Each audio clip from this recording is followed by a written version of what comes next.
They lived in a house where at the other end of the house lived a man named Grouse.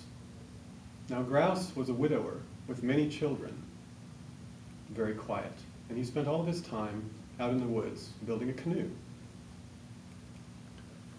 When these 5 men went out seal hunting, they always came back with no less than 5 fat seals. But they always gave Grouse the leanest meat. And Blue Jay was always behind this because he didn't like Grouse. And he said that the fat was too good for Grouse.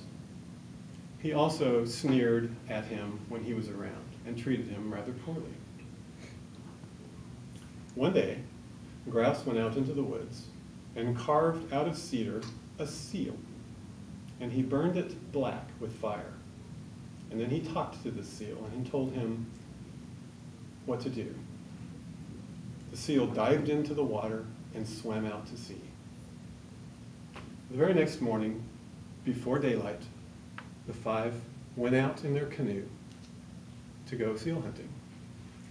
And before daylight, they saw a very black, dark, large seal, and they harpooned it. And the seal swam westward at a very high pace, and they were unable to loose it. All day, the canoe was dragged behind by the seal, and all that night. When the men woke up the next morning, they were still being dragged, but at a slower pace. And later that morning, they felt a bump on the canoe, and when they looked over the side of the canoe, they found a wooden seal with the harpoon stuck in it behind the flipper. The chief immediately scolded Blue Jay and said, "This is your fault. It's because you don't give Grouse any fat and you treat him poorly. This is Grouse's work."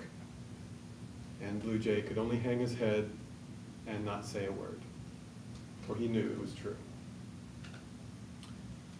At this point, they looked around, and there was no land in sight, so they weren't entirely sure which direction to paddle. So they started paddling in what they thought was towards land.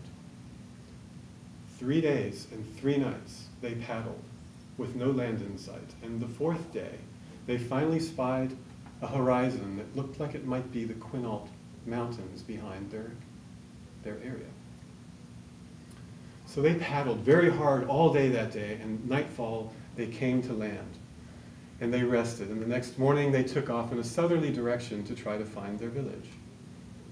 They rounded a corner, and they came upon a village, but it wasn't theirs.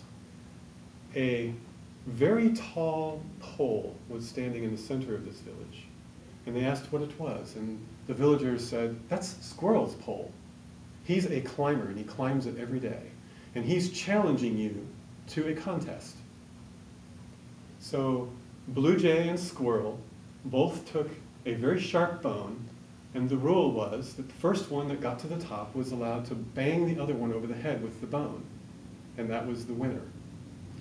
So they started climbing this pole, and they got so high that people around couldn't entirely tell who was at the top, and eventually somebody banged someone on the head, and a body came falling down to the ground. And all the villagers said, "Yay, it's Blue Jay!" And they looked, but it was Squirrel. And Blue Jay was the winner, so they allowed the group to proceed. So they got in their canoe, and they started canoeing southerly. And they came around a corner, and they found another village.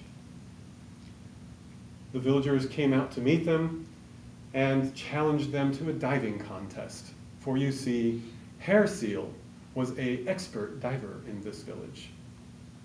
And Blue Jay was afraid because he was not a terribly skilled diver. However, his master told him what to do and said, "When you dive, come up under this canoe that I'm going to turn upside down, and you can hold your breath under that." So they dove into the water, and Blue Jay went up underneath the canoe and waited and waited. And the rules of the contest were such that when the shadow reached the second tree, one could bang the other over the head with a bone. So when Blue Jay realized the shadow had reached the second tree, he dove underneath to the bottom and located hair seal and banged him over the head before he realized, and his body floated to the top. And the crowd said, "Yay, Blue Jay's up!" But they realized that it was actually hair seal. And being defeated in this way, they allowed this group of 5 to proceed. So they canoed further southerly, and they came around another corner and found a 3rd village. And with this village, they went inside this house, and they were immediately challenged to a sweat lodge contest. And the rules of such were that they were to go inside the sweat lodge and see who could last the longest. So they all went into this lodge, and they had 2 separate edges, and when they closed the door, it was entirely black inside. Nobody could see anything. But it got very hot very quickly. Land otter and beavers immediately started to dig, and they dug down to the river, where it was nice and cool. And the other 3 remaining also followed them down, and they remained the entire night down by the river where it was cool, while the others were up top, sweating very badly. When it was time for the door to open, they came back up, and they were opened up, and they walked out of the lodge, and they were refreshed, and they were very vibrant. And the others were so cooked, their eyes were white with heat. And the villagers agreed that they had won the contest, so they were allowed to proceed. And they went down southerly direction again, and they came upon another village. In this particular village, they were challenged to a contest to see who could stay awake the longest. And so 5 of the villagers and these 5 went into this hut, and they closed the doors so that it was very black inside. And Blue Jay was supposed to keep his mates awake. And so he prodded them with a spear. Whenever they started to fall asleep, he would say, "Are you awake?" And he'd prod them. And there was a spokesman on the other side that did the exact same thing, and they could hear each other's voices, but they couldn't see. Land otter and beaver, again, were instructed by the chief to dig. And they dug down, and they found some pieces of wood with phosphorescent spots on them, and they put the wood up top, and the phosphorescent spots looked like eyes. And then they dug out and grabbed a canoe in the middle of the night, and they took everything that they could find, and they stole off in the middle of the night. But when dawn came, the other team had fallen asleep, and when they woke up and they called out, there was no answer. So they immediately took their spears and they started jabbing these eyes that they thought were people. When daylight broke, they discovered that their spears had been stuck in wood. So they immediately realized that they had been duped. And they stole off in all of their canoes. The entire village, 100 canoes, started chasing after this one canoe in a southerly direction. And when they realized that they were being set upon, the chief had grabbed his paddle and was paddling so fast that he kept breaking his paddle. So he would take another paddle and he would paddle as fast as he could, but he broke that until they had no more paddles. And they were sitting afloat in the water with no movement. And these other canoes were coming upon them quickly. And the folks in the canoe said, "Blue Jay, why don't you call upon your Tamanus that you always speak about?" And Blue Jay hung his head, for he had no Tamanus.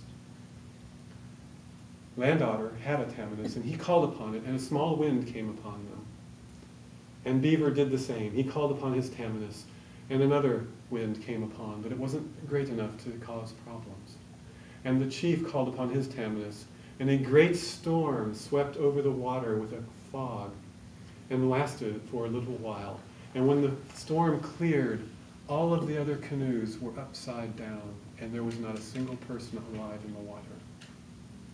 And the team went forward, and they canoed further south, and they finally rounded a corner and came upon their own village, and they were safe among their own. And they realized that the folks that were in pursuit of them were the Macaw, because they are not a good people. From thenceforth, any time these 5 went seal hunting, they always ensured that grouse got the fattest seal. That's your toast.